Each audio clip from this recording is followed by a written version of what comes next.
WWE has been employing a very particular strategy when it comes to storylines and the handling of its talent. On the surface, this approach seems innovative and fresh, but according to wrestling veteran Vince Russo and a few others in the industry, it may actually be doing more harm than good for the stars involved. Russo has been outspoken about how this style of booking creates unnecessary uncertainty and could even prevent wrestlers from finding opportunities elsewhere, particularly in All Elite Wrestling.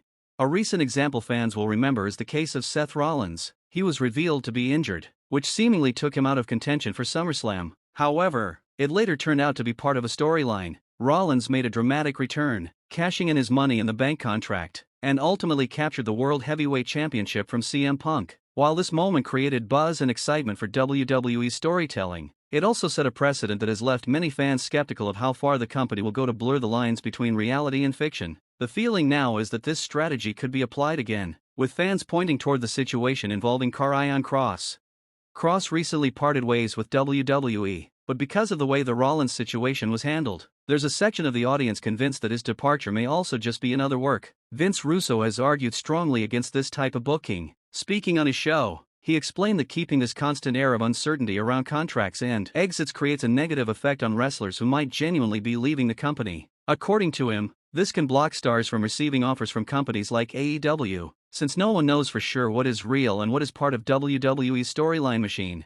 Adding to this debate, veteran journalist Bill Apter also weighed in. He spoke on an episode of The Wrestling Time Machine, clarifying that from his perspective, Karrion Kross' departure is legitimate and not a storyline. Apter stressed that only time will tell what happens next for Kross, or whether Triple H might eventually bring him back to WWE. But the bigger issue, beyond Kross as an individual, is how WWE's current approach under Triple H is shaping the entire landscape of talent movement and competition between WWE and AEW.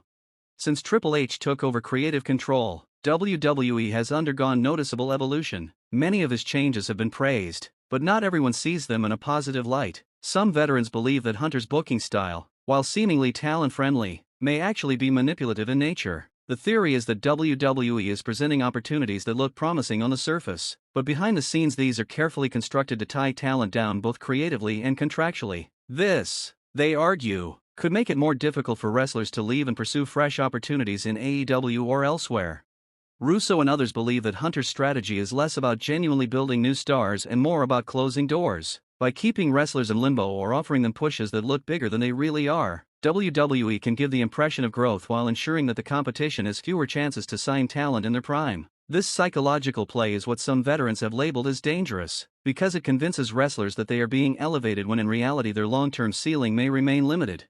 For example, under Vince McMahon's leadership, things were usually black and white. You either succeeded and were pushed as a star, or you failed and sank down the card. Everyone knew where they stood. Under Triple H, things appear softer and more balanced. He convinces talent that they're being given a chance, integrating them into longer arcs and storylines, and presenting opportunities that feel more meaningful. However, the criticism is that these opportunities are often temporary. Once the talent signs a new contract or commits themselves further to the company, the push may lose steam and the wrestler can fade back into the mid-card.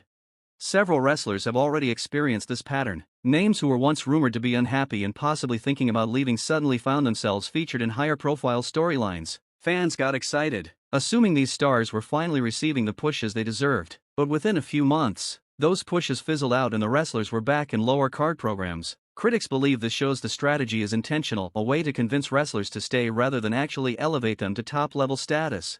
This method also plays directly into WWE's rivalry with AEW. All Elite Wrestling has built its reputation as a place where wrestlers enjoy greater creative freedom, often able to design their own personas and storylines without the heavy restrictions WWE imposes. Stars like Bryan Danielson, Adam Copeland, and Mercedes Moné made high-profile moves to AEW for exactly this reason. However, AEW has its own problems, such as a large roster and limited screen time, meaning some talents do get lost in the shuffle. WWE uses this reality as a scare tactic, warning stars internally that leaving for AEW could result in them disappearing into the background.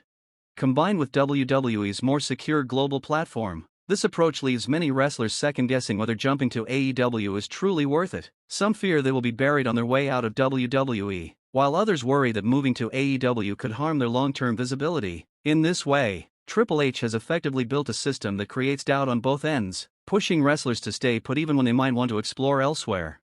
According to Russo, This approach may benefit WWE in the short term, but it is toxic for locker room morale. Wrestlers who feel tricked or trapped could grow resentful, and resentment, if left unchecked, can eventually create unrest within the company. Fans have already seen glimpses of this frustration when performers who were once celebrated for staying with WWE suddenly cooled off after realizing their push wasn't sustainable. The bigger concern is that stars who want to explore AEW may never get to make that move while at their peak. By the time their contracts expire, they may have already lost momentum or creative spark, meaning that even if they do go to AEW, their arrival will not carry the same level of impact. From AEW's perspective, this could mean ending up with WWE's leftovers rather than prime talent ready to shake up the industry. This is exactly the kind of long-term damage critics of Triple H's strategy are warning about. The debate doesn't end there. Some argue that this is simply smart business. WWE is not responsible for making life easier for AEW, and locking down talent, creating longer storylines, and offering more stability is perfectly reasonable from a corporate standpoint. Supporters of Hunter's method say that he has given more television time to mid-card wrestlers, invested in storytelling beyond just the top names, and provided a sense of stability that didn't exist under Vince McMahon. To them, these are positive moves that strengthen WWE as a brand. Still, critics insist that the real issue is intention. If WWE were truly focused on elevating all talent, fewer wrestlers would feel stagnant. Instead, the system appears designed to block AEW from gaining momentum. This raises questions about whether Triple H's strategy benefits the wrestling business overall. Competition thrives when talent is free to move between companies, creating new stories and keeping fans engaged. By discouraging departures, WWE could be contributing to a monopolistic environment, stifling creativity and limiting fan excitement. Looking at the future, there are several big names whose contract situations are likely to test this theory. Stars like Drew McIntyre, Seth Rollins, and even Becky Lynch could become free agents in the coming years. How WWE handles these negotiations under Triple H's leadership will be crucial. If more wrestlers begin to feel boxed in or creatively restricted, fan backlash could increase. On the other hand, if WWE continues to deliver compelling stories while retaining its talent, Hunter may be able to justify his strategy as simply good management. Another angle worth mentioning is how this affects AEW's approach to recruitment. Tony Khan's company has been aggressive in signing big names, but if Triple H continues to manipulate perceptions, AEW may need to rethink its strategy. They can't afford to build their roster on wrestlers who arrive already diminished or creatively exhausted. AEW will need to find ways to balance its roster and ensure that new signings are given meaningful roles rather than being overshadowed. For now, what's clear is that WWE and AEW's battle has moved beyond television ratings or pay-per-view numbers. It's now a psychological war centered on controlling talent. The way Triple H is operating may very well determine the future of the industry for years to come. Wrestlers today find themselves at a crossroads where loyalty, opportunity, and creative freedom are all pulling them in different directions. WWE's ability to keep stars from leaving and AEW's ability to attract fresh talent will shape the balance of power in professional wrestling. As the next cycle of WWE contracts comes up for renewal, this debate is only going to get louder. Fans will be watching closely to see if Hunter's promises of opportunity hold true, or if more wrestlers end up feeling restricted despite being showcased for a time. Ultimately, the industry will have to answer a critical question: is this approach sustainable in the long run, or will it backfire as stars and fans demand greater freedom? Thank you for watching, and make sure you subscribe to the channel for more updates on the latest wrestling news and analysis.